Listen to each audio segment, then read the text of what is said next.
What's up, everyone? This is Minnie here, coming at you with another replay review. This was sent in by big ol' Andrew right after the Brandenburg came out, and he's trying it out on Northern Waters. So let's get straight into it. Quick reminder, if you enjoy the content, don't forget to hit that like button on the video and make sure to subscribe to continue helping me make more content. So first thoughts before we even get into the game. Top tier is always a good place to be. 1 CV, 1, 2, 3, 4, 5 battleships, 3 cruisers, 2 DDs, and a sub. You're also dipped with the Baltimore, which gives you radar. Enemy team. Okay, so yeah. Okay. What to watch out for. Nobody I'm particularly super worried about on the enemy team. Fijian mines will be a bit of an issue, but let's get into this and see what you can do. Also, it's Epicenter, so have to play around the center of the map more than you necessarily would otherwise. Okay, so early on, moving, getting your guns faced towards the center. I like this call. A lot of people debate on how to start on Epicenter, I see. I like the call of turn the ship out, keep the guns faced towards the center, because I see other people start to turn in towards the center. When you're spawned on the outside in Epicenter, I like starting out on the 8-9 line, firing in, and then able to turn in or out as needed to dodge enemy ships. Let's get this show on the road. So you have a Visa versus another Visa, so there's no inherent advantage there for one CV over the other, except for whatever their skill level is. But let's get this picked up. Your Baltimore's playing in a little. Now,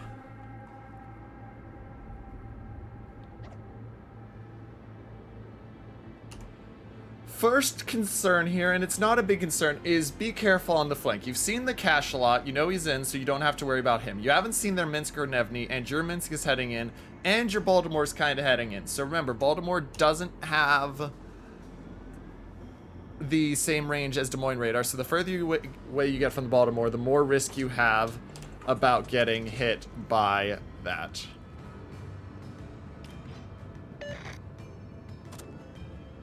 Okay, so looking, there's the Nevny. Zoom in on the Nevny. So, first thought with those shots is, I don't blame you for taking the shots as soon as he disappears, though I would have said to wait, because you know your Baltimore is using surveillance radar, so he's going to be respotted. So, I would have waited to have a better, to have him reconnected by the Baltimore radar so you have better shots, but you didn't choose badly. I can't fault you for taking the shots there. You are on the outside by yourself, though. You have to be careful of that. Secondaries are popping, 11.5. Ooh, that's some nice spicy secondary dispersion.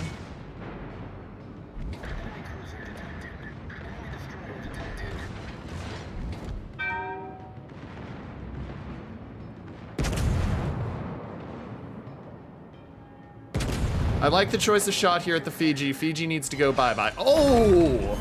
Okay, so great choice of shot there. 3 citadels, that's beautiful. Great choice of shot there. That's where I would take it. There's an argument to be made to kill the Nevny, because the Nevny is right there pushing up on your Baltimore, but you gotta trust your Baltimore has it, and beautiful kill. One thing I will say, and this is just a personal preference thing, remember, shift is more effective for scrolling in and out than using the mouse wheel. So you tap shift, it'll zoom you into your binoculars. You tap shift again, it'll pull you out. It's far more effective than using scroll wheel, but that's a personal preference on mine. It's not the end. Like, I see you going back and forth there. So yeah, I would keep it out on this angle. You can always zoom in if you need to, and then I would shift to get back into binocular range. And you get the close quarter expert. 2 kills already, 2.5 minutes in, good. So now you are safe to push on this flank. You have to deal with a Bismarck and a Colorado, but you will be in a good spot. Great start, man, great start.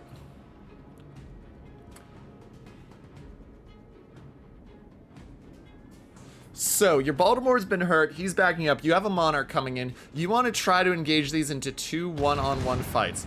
Bismarck is going to get, and ooh, that does hurt.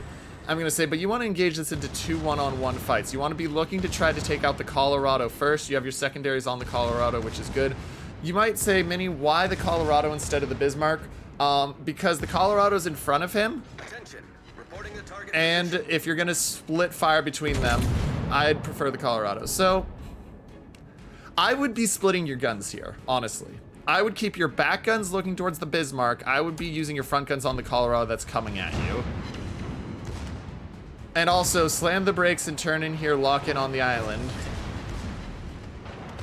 You don't want to push too far into this, because what's happening and what I'm starting to see happen, and you got to be careful of, and why I'd be slamming the brakes and playing the backup game, is they're going to be able to come on both sides of you if you're not careful. Excuse me.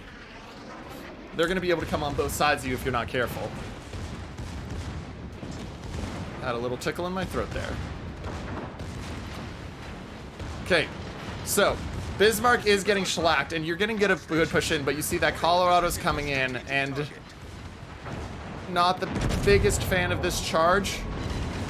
Not bad damage on the Colorado, but yeah, so as you see, you're about to get double teamed there. You're trying to set up your torps, get those torps out. Oh, but he's turning, so you're not. He's going to beach, so yeah. Drop the torps, boom. Turn now. So, why didn't you torp the Colorado? Okay. So, my thoughts here. You should get the Colorado from this position before I watch anything more.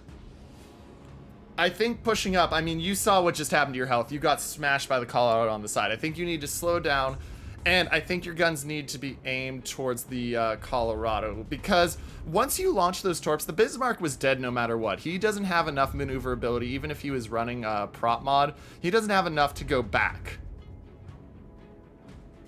and avoid your torps. As soon as you drop those torps, you need to be have your guns prepped to look at the Colorado. So that's my first thought, because the damage you're doing to the Bismarck isn't going to matter. I mean, yeah, you do 13,000 to torp, and you're launching 4 torps. That Bismarck was dead. Guns should have been towards the Colorado. Try to dodge it, especially because you're not going to get your guns around in time. But once again, we talked about your torps are going to get them. So nice kill, and you get the double strike. Damn, nicely done. But like I said, you got the kills. You've got 4. You got 4 kills, and you're able to push in on the Vladdy, and you're able to look at the mins to try to get the Kraken. Ooh, this is turning spicy. Good shots. Finish, finish, finish. And there's the Kraken. Nicely done. Prop that heel, pop that heel, pop that heel, pop that heel, pop that heel, pop that heel, pop that heel, pop that heel. Andrew, okay, there we go.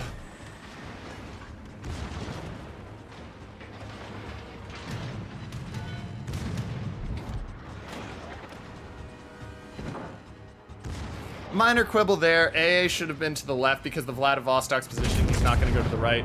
Good shots out at the Vladdy. You're going to line up, try to set up the torps as he goes by. Keep going straight in on the Vladdy because that's your best bet to dodge damage. Line up your guns, get them turned already. Yeah. So yeah, that's your best bet, get them turned. You're going to have to pray you don't die right there. And do the quick turn now because you're going to die, get the torps off. And then aim right under the second turret. So right there, you probably could have decimated the Vladivostok right there. What you need to do is you need to shift, zoom in, and maybe it didn't zoom in on my replay, but you did, because you need to be aiming right here, right behind the second turret. You aim right behind the second turret, you will Citadel him, and even if you don't, you will get massive damage. So you got 3 overpens, 1 pen. You will get massive damage right there if you turn and you put the shots in right there, because you're already turning because you're at 117 health. So that's my first recommendation, is just get them. You might kill him and keep yourself alive, but we'll see.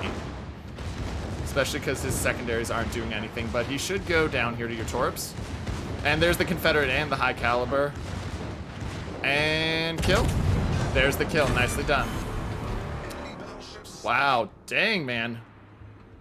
6 minutes into the game, 6 kills, 165,000 damage. Really phenomenal play. Really phenomenal play. Like I said, my quibbles, they're minor. Oh my gosh, that anchorage is just turning out for you. You should get, you're going to try to get, nope, you're not going to get it. So, really phenomenal play there, man. Really phenomenal play. I mean, at this point, your team's up 8-3. You've got 6 kills. You've won that flank. The only quibble I have is, like I said, so remember, use shift. It'll be a lot more comfortable if you get used to it, I think, than trying to constantly scroll wheel in and out. The 2-on-1 with the Colorado and Vladdy, it would have, or Colorado and Bismarck, it would have taken you longer, and it might not have been the double strike you got, but I mean, you lost so much health there. I think it was 30,000 health from those shots the Colorado put in on you because you were broadside. So if you play that a little better, because you know they're going to try to get on both sides of you and do that to you. If you play that a little smarter, a little safer, keep backing up, draw them into you, you probably get out of that with both kills, and you still have 30 to 40,000 health. So after, when you fight that Vladdy, you kill him, and you can go after the Anchorage and King George V. But, I mean, phenomenal game, man. Phenomenal game. Well played. First Blood, Dev Strike, Secondaries, Double Strike, Kraken, Confederate, High Caliber. That's one of the best games I've ever seen. And you played that really well. Nicely done. Anyway, guys, hope you enjoyed the video. Thanks for watching. This is Minnie, signing off.